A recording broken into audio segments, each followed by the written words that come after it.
भगवान शिवଙ୍କ प्रिय मास श्रावण मास चलित वर्ष खूब खास हेबाकु जाउची। एही मास प्रभु शिवଙ୍କ प्रिय मास।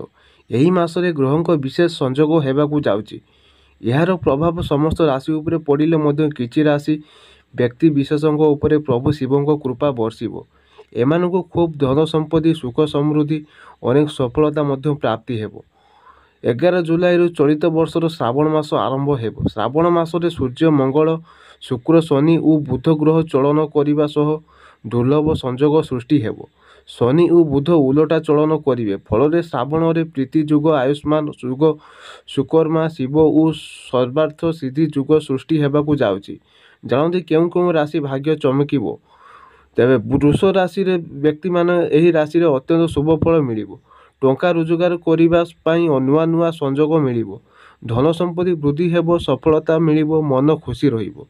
मिथुन राशि लोकों प्रभु शिवंकर विशेष कृपा मिलिबो। कर जोर मध्य मुक्ति मिलिबो। आर्थिक स्थिति मजबूत हेबो। पुराना समस्या दूर हेबो। तुला राशि व्यक्ति माने व्यवसाय रे बड़ लाभ मिलिबो। परिवार रे हस खुशी रे वातावरण रहिबो। अटकी धन मिलिबो। चिंता दूर हेबो।